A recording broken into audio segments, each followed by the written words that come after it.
morning. Welcome to Senior Circuit. We're so glad to have you here today. We have a great topic. We're going to be talking about snow shoveling. However, it's a beautiful 80-degree weather day, but it's never too early to talk about snow. With me in the studio or outside the studio, we have Chris Hosman, who is our community service manager. Did I say that right? Yes, perfect. Awesome. And he's part of the Health and Human Services Department. And I'm part of that at Council on Aging, and we have so many new members. I wanted to start introducing you. And Chris works very closely with us at the Council on Aging talking about snow. Can you believe we're talking about snow? No, not today. So Chris, tell me a little bit about yourself for the audience that doesn't know you. What did you do before you came to the city? So my first job out of high school actually was working with the Somerville Community Schools program. So they provide after-school care for our children. It was 5 to 13 at the time. And I did that for quite a few years. I was at the Powder House School, the East Somerville School, and the Edgerly. I loved working with families in Somerville, so that led me to attain a job at Head Start with the Community Action Agency of Somerville. So Head Start provides preschool programming for children in the cities of Somerville and Cambridge, about 300 kids, and I was the enrollment specialist. So I got to sit and meet with just about every single family that enrolled their child in Head Start, which was really exciting. So I've been in the Somerville community for quite some time. Wow, I didn't know all that about you. That's exciting. So you're a Somerville boy by heart. Yes, yeah, my whole family grew up in Somerville. So. There you go. So you can always take the boy out of Somerville, but never the Somerville out of the boy, that's for sure. So tell us, you've taken a big step from working with children to a little older children. Yes. And, you know, some seniors and elderly, and this is great. So tell me a little bit about what you do now as the community service manager with the Council on Aging. Okay, so the way that I work with the Council on Aging is we partner for the Teen Snow Shoveling Program.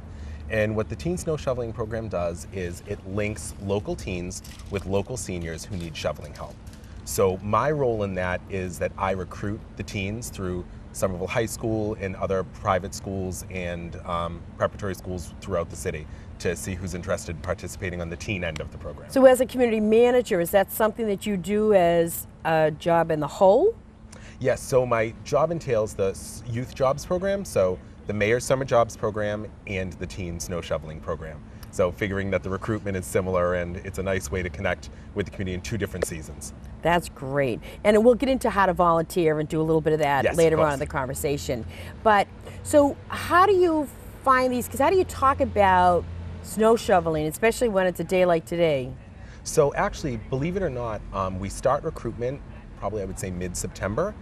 There are announcements at the various schools. I do tabling. So I'm right out there at lunch. So every single youth that walks by says, you know, what's I know that guy. Yeah, what's that sign? So we have my recruitment sign is like the emoji money face and a snow shovel. So it kind of grabs your attention. You say, what is that? And then I explain to them, you know, we link you up with a senior, and a lot of the youth are very, very excited to participate because the age for you, it starts at 13. So it's not easy to get a job at 13. So it's kind of a nice first step into the workforce. Mm-hmm. And it's also a lot of the youth in Somerville are excited not just by earning money to snow shovel, but also the fact that it helps out local seniors, I think, is a big draw for a lot of them.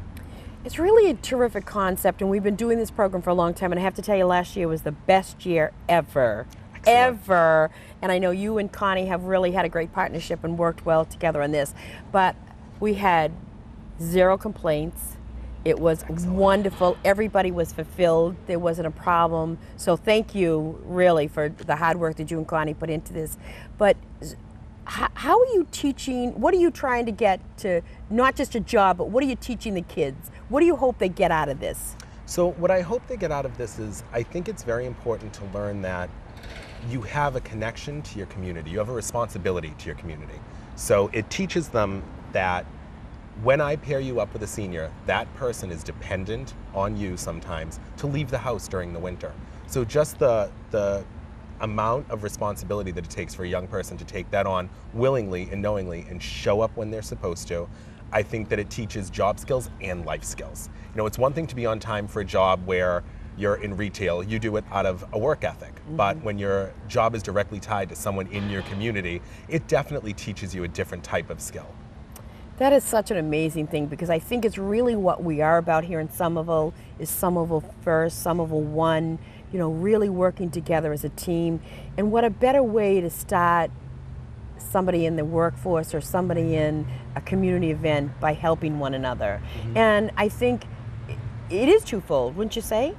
Yes, without question.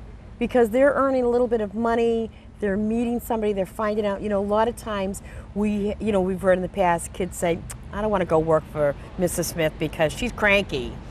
What have you found? I mean, I only have 1 year of this because I started last August, but to be perfectly honest, my interactions with the youth and the seniors last year were nothing but positive. I got nothing but glowing reviews. There was one case where a youth came back to do the job twice because the first time it had snowed again in between, and the youth refused to take money again the second time. Is that because great? He felt like that he wanted to just do that. He felt like it was part of his duty to ensure that the job was clear. So that's pretty amazing for a young person to kind of make that call.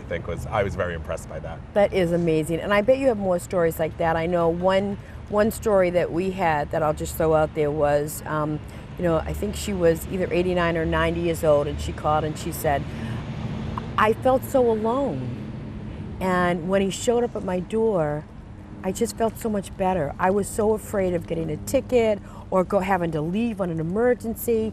And what if I slipped and fell? But this student took care of everything for me. What a great feeling. To me, that was success. Yes. To hear that one story, that one person that we put at ease, you did your job. You do yeah, I did well. I really did. And you did a great job. But I think it's the whole message. It's a message for the senior that kids aren't fresh and, out there and doing bad stuff all the time. I think it's really a great message for both of them. And it's a great learning experience for both of them. So how many kids did you get last year? I had about, I would say, 35. And how many matches did we have? And I believe we had almost 40 matches. I was really impressed by that. So nobody went without a match. Nobody went without a match, which was fabulous because several years before, we have always had somebody who was without a match and scrambling. It was the most peaceful year last year. You did so well. It was great. So as community manager, you're pairing up these students and kids with seniors, and what's the next step? So what I do is once I recruit the teens, I work with Connie. Connie recruits all of the seniors, and we share our lists, and I match up the youth with seniors. Usually I try to put it in their neighborhood, just being that the weather's not going to be great traveling. So I then call the youth, explain who I have that I'm able to match them with to make sure they can get to the address, and then I contact the senior and let them know that I have a youth match for them. That's awesome. That's awesome. We're going to take a break right now. This is when you're going to see your calendar event, all the great things that we have going on. And we are talking about Christmas already in our calendar event, so it's never too soon. And I think Christmas is like 11 weeks away, so stay tuned. You're going to be seeing some great happenings at the Council on Aging.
Wow, is that a list of events? We're doing everything. I don't think, we talked to the staff yesterday at our staff meeting, and I think there was 3 days for the rest of the year that we had nothing planned. So it's really an exciting time for all of you. Don't forget, you must sign up for the fall, the Thanksgiving event, the Christmas events, the holiday parties, anything like that that you want to sign up for. Yoga in the park, we're canoeing, we're biking, we're hiking, kayaking.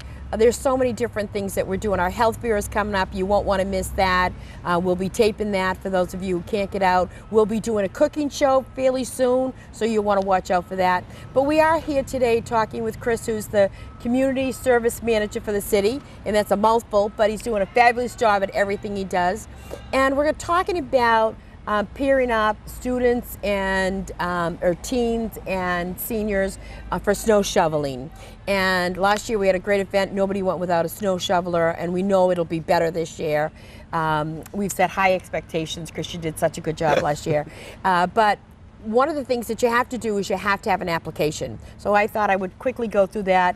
Connie Lorente runs that program at the Council on Aging.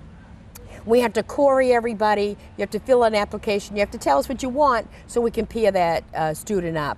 And it's a quick one-page application. Pretty much everybody's eligible. You need to be a single family or two family, no multi-family homes, no apartment buildings. It has to be owner occupied. Because we just wouldn't have enough students for everybody. So there are a few rules, not many. But call Connie or the Council on Aging at 617-625-6600, extension 2300. Get an application sent out to you so we can do all the work ahead of time. Although I'm praying for no snow this year, or very little. Although the almanac says we're going to have a lot of snow, Chris. Oh Not good news, I'm sorry. But the almanac has been wrong before, so let's hope. So we do query all the older adults, anybody 18 or older. What about the younger kids? Yes, so for the youth, we query any youth that is 18 or older. So some of the seniors in the high school that are involved in the program are 18 and over, so we do query them to make sure that it's a good match. Good, good. So it's not that we don't know that they're okay. We just, by law, can't query anybody under 18. But everybody must be queried. And we know my seniors out there are great and there's no problems. But if we do it for one, we have to do it for everybody, and it's the law. So we have to check everybody. One of my 99 years old said, "What do you think I'm going to do, rob a bank?" No. But we still have to query everybody. So it's just part of the process. And it is an easy process. So you talked about recruiting kids, and I know you say you go outside the lunchroom. Is there anything else you do to recruit? So I also try to identify places where teens are gathering. So teen empowerment, the teen room at the library, any place where there's a population of teens, I try to make sure there's information out there. And I also, the city communications department does a wonderful job of spreading the word and making sure through all their social media outlets and things that I might not be as savvy in, Twitter and things like that, they get the word spread, and they do a great job at it. So I'm very appreciative of that. And this year, Debbie Hegan is our outreach coordinator, so Debbie will be helping with that. We have I'm not that good at all that stuff either, but she's got a Google group that she can put it out there, and we do put it in our newsletter. We put it on, we talk about it on our TV show. We have it in the newspaper. We have it plastered all over our center as well to recruit the senior part of it. And once in a while we have parents who, like the other day, a parent walked in and said, "What do I do?" It's like, you go see Chris. So, but it's a great opportunity, and we do want anybody and everybody to call us so that we can get you signed up. It is a process. It doesn't happen overnight. So I'm begging you all, please don't wait till the snow hits the ground, because we do get a lot of calls, and then we have to say, "I'm sorry, we have to go through the process of querying you." Sometimes the query's back in 10 minutes, sometimes the query's back in 6 weeks. So don't hesitate if it's something that you think you want to do. Is there any other story that you can think of that really touched you last year about a kid who came back and it meant something important to them? So another story that I can think of is one of the youth, the snow shoveling program was their first kind of job responsibility ever. And they enjoyed the responsibility of working so much that it was their doorway into the summer jobs program as well. So the snow shoveling was kind of a few days a week as needed, and I think just the satisfaction of earning money and being able to do things really paid off in that once the summer jobs program rolled around, he was like, yes, I am ready to commit to something a little more long term. So I know it was good to hear. it's always easy to get people for the summer job program, but I bet it was very easy this year. Yes, because you had them lined up. I'm ready to go. Yes, I have a feeder pool now for, which is nice. That's great. That really is great. Well, tell me, we talked a little bit about money. Can they make money? Yes. So the way the snow shoveling program works is the youth are paid upon completion of every job. So there's a standardized price listing for the seniors, so they understand right from the get-go if you're having a driveway shoveled or a car space shoveled, it's X amount of dollars, and the youth have that list as well, so that it makes it a very easy transaction. And I think it's also a lot easier than trying to barter on the street, having someone come up and say, I'm willing to shovel, and you don't know, should it be 10, should it be 20? This way, everyone's paying a standardized price for a standardized job. Exactly, straight across the board, everybody gets the same price. And the nice part about that is the seniors know, the kids know, and do you have any clue what the highest person made? Highest teen or some amount? So from what I've heard, some teens have made upwards of $200-300 for the snow shoveling season, and I can't even imagine the amount that they made that year that we had the horrendous winter. So I hope we never have. We don't have any wood around, but I hope we never have that scenario again. Oh, but that's great. You know, for a little part-time job, as needed, that's not so bad. Right. That's great. And I can see how that would lead them into wanting more, because I know when my grandson started working, doing a little bit here and there, and then all of a sudden now they're out in the workforce, they love it. They knew what it was like to make a few dollars, and it's great. So this is a great program, and we hope that everybody will, out there in the listening, viewing audience, will call us, sign up an application, call Christopher, talk to Chris. But we're going to take a break right now. We're going to see, we had breakfast last month at Reneé's. It was a great little restaurant. We'll be right back. We're going to show you some snippets about that. So good morning, everybody. We're here at Reneé's for our monthly breakfast that start back up from September to July. And we're here trying out Reneé's today, a local restaurant. Hello, my name is Vula, and I'm the owner here at Reneé's Café, and we're having an event for the Council on Aging group. We have a full house. There's probably 50-60 people here for breakfast. Some of our specials, basically our corned beef hash is homemade, and that's one of the people's favorites. That's one of the reasons that people come here. We do have specials weekly that change, from different kinds of sausages that we have, from different kinds of vegetables, and everything is freshly homemade here at Reneé's Café. This is just the start of many great things to come for the fall. They get together and they have a good time. We have special bingos, special fall luncheons, Halloween parties, which is going to be at the Holiday Inn in October. We have a Vets boat cruise coming up. That's going to be fabulous. We have the mayor's annual Thanksgiving party for veterans and seniors, which is 300 of our closest friends.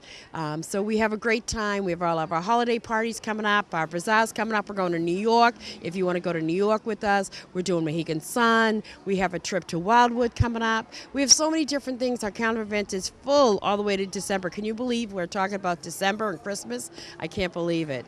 Well, come and join us for breakfast. See you soon. So we have lots of programming, activities, and trips. If you're interested in any of these programs, trips, or activities, please feel free to call us at the Council on Aging at 617-625-6600, extension 2300, or go on the website and you'll be able to find our calendar events. Thanks and have a great day. We had the best breakfast ever. It was really good. Next month's breakfast will be October 2nd, and that is going to be at the Culinary Arts. If you want to join us for breakfast, make sure you call us at the Council on Aging. You can sign up, and we're going to have a great topic speaker this month. So join us for breakfast. We'd love to have you. It's always great, and the Culinary can't wait for us to come back. They've been missing us all summer. So Chris, tell me a little bit about, you're the community service manager. We know that's a little bit to work with teens, and I know there's some families, but there's a little bit more to that job. Yes. Okay, so tell me what another piece of your job is. So there's several pieces, it's like a pie. I oversee the Somerville volunteer program, which is a unified volunteer program. So anyone interested in being involved in the city in a volunteer capacity meets with me. We go through the volunteer agreement, the query process, a brief interview just to identify what types of opportunities they're interested in. And then I refer them to both city departments, and I do referrals out to local nonprofits. So it's a great opportunity to be able to meet with people in the community that really want to do good and give back. It's a pleasure. I can't say enough. So tell me, how do you do that? How do you sign up? If I'm interested in volunteer and I want to do something, let's say with Respond, what would I do? Yes. So if you usually people don't have an idea of what they want to do in the beginning. So the first step is they email or give me a call and we set up that initial intake. And then I decide whether or not with the interest in volunteer, whether it be a city department or a referral out to a nonprofit. So it's a really easy process. I'm available Monday through Friday, City Hall hours, so I'm pretty flexible. I know a lot of people come Thursday afternoons because we're open till 7:30. So if you're working 9 to 5, then that seems to be a good time to pop in and do the paperwork. Once they've completed the process, I've made the match, they're ready to volunteer, and they can volunteer within any city department once they've gone through that process. So even if you're just interested in volunteering at random events, once you go through that process, you're good to go in any city department. That's great. And if you worked at, like, say, Rex, you could move over to maybe elections, or you could move somewhere else. Yes. Because once you're in the system, you're in the system. Yes. Once whenever the opportunity or wherever the opportunity arises, you're more than welcome to. And it's a one-time process, one application, one size fits all. Yes. And how long is that initial intake? So the initial intake probably takes 20 minutes, I Wow. would say, depending on the length of the Pretty interview. fast, yeah. I mean, sometimes if people get more in depth in the interview, it can take 45 minutes, which is always a pleasure. I mean, I'm a talker, in case you can't tell. No. So I always look forward to that interview process. But it's based on the convenience of the person. So if someone needs to buzz in and know exactly what they want to do and buzz out, they can be over and done in 15 minutes. That's great. That's wonderful. And how many people have you placed? Do you know, offhand? We have about 120 volunteers right now that have been placed. That's amazing. That is wonderful. What a great job. How about snow shoveling? Do you ever use any of the volunteers for snow shoveling?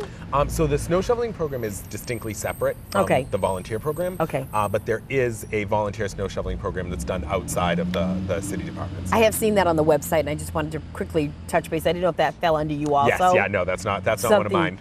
Another program for somebody else. That's great. So that's one of the pieces of the pie. So you got snow shoveling, you got teen interaction, you have summer serve. Yes, the volunteer program. And then what's another piece you have? So the other role that I have is I'm the staff person to the Somerville Commission for Women.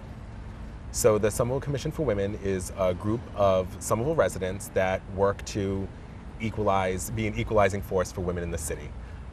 When I started, there were about 5 or 6 members, and we're up to 10 now with 4 in process. Wonderful. So hopefully within the next month or 2, we'll be at 14 commissioners, it's been so exciting to see that get off the ground. It really has been a pleasure. That is really great. And I have to tell you, I was a recipient of one of the awards one year, and it was very exciting to be recognized as a woman in the community working and helping people, and it was really touching. I was very surprised. I didn't know I was even nominated, and it was really lovely. So they do such great things, and it's nice to be recognized outside of your job for some things that you do. So it's a great program. What are some of the things that the Women's Commission does? So the Women's Commission right now, what we have slated is September 28th. We are going to be hosting a salary negotiation training for women. Wow. At the Cross Street Center from 6 to 8 o'clock. That's our first event coming up. And in November, we will be hosting a bystander intervention training, which is designed to help people identify how comfortable they are intervening in situations where they feel like somebody from a community presence would be helpful to the person who's currently in the situation. That's great. Now, are they both at the Cross Street Center? The first one, the salary negotiations at the Cross Street Center. The bystander training will be at the Somerville Public Library. Okay, and the Cross Street Center, let's give that address. It is 165 Broadway. That's right, yeah. And that is going to be the 28th of September. Yes. And who should they call to sign up for that? So there is an Eventbrite invitation on the Facebook page for the Somerville Commission for Women. If you haven't liked that page yet, it does give a lot of information about our events. And also for those that are not online, they're more than welcome to give me a call, and I can sign them up through that as well. And tell us, how do they get to the website to you, for people who don't know? So on the Facebook website or the city website? The city website to get in touch with you. So on the city website, if you type in Community Services Manager, I should come right up. Also, if you type in the Somerville Commission for Women, I should come right up. And they should go and like those pages on Yes, Facebook. And, absolutely. Okay, great. And my extension is 2406. 2406. So the City Hall number, 617-625-6600, extension 2406, and you'll get me. That's great. They can also call the Health and Human Services 4300 line to get you as well, but 2406 gets you right to you. Yes. That's great. So is there anything else that you want to talk about? Any other job that you hold? There's so much you're doing. I can't keep track of you. That's all that comes to mind right now. I have to say, one of the things I would really like to do is work more closely with the Council on Aging with the Somerville volunteer program. Absolutely. Because I know how many older adults, have left the workforce, retired, and we have this huge untapped skill set, job knowledge and wisdom that I would love to be able to utilize in the volunteer program. That is a great idea, and that's going to be your 5th job that you're going to Well, Chris, I have to tell you, I'm impressed. I learned a lot about you today. I knew you did a lot, and I'm surprised at how well you get everything done, and you do a great job about that. Are you looking for any commissioners or anybody else, any volunteers for particular? Yes, so I'm always seeking volunteers. There were a lot of events in the summer where we were able to utilize a lot of volunteers. We have an ESL program at the library where you don't need to have a second language in order to be an instructor, because you can serve as an English model. So if that's of interest to anyone, I'm always looking to fill those seats. One thing I almost forgot to say is I do want to give a big shout out to Connie Laurenti at the Council on Aging. So we really are two halves of a whole when it comes to the snow shoveling, and she does an amazing job coordinating the seniors, reaching out to the seniors, and being in constant contact with me. So I couldn't enjoy working with her more. Thank you. And our viewing audience knows Connie well, and everybody loves Connie. She's like the superwoman. She's like the Chris. I think that's why you two match up so well, because you both are really superstars. So, but Chris, thank you so much. I think you have a great opportunity to work with a lot of older adults, especially for those who are trying to reimagine themselves. It's if anybody's seen the AARP, it's one of the focuses that we're doing with older adults is, repurpose yourself. You have so much knowledge. Let's share that knowledge. So if you want to teach an ESL class, or you want to volunteer at one of these nonprofits or someplace in the city, it's a great opportunity for you to be able to call Chris, talk to him. He does amazing things and will continue to do amazing things. And gosh, where do you go from here, Chris? I don't know. There's so much on your plate. Yes. How does he get it all done? I enjoy being busy.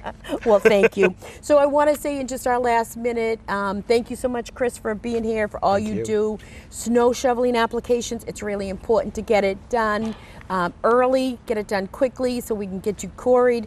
We need to see you with the quarry. We need to get a picture ID. So you can call Connie, the fabulous Connie, at, again, 617-625-6600, extension 2300, and get that application done now. It's never too soon. It's going to snow eventually, so we might as well get it done now. Yes. Thanks again to Chris for all you do with the snow shoveling. And if you're a teen or a mom of a teen, call Chris, get your son or daughter a job. Thank you, and until next month, have a great day.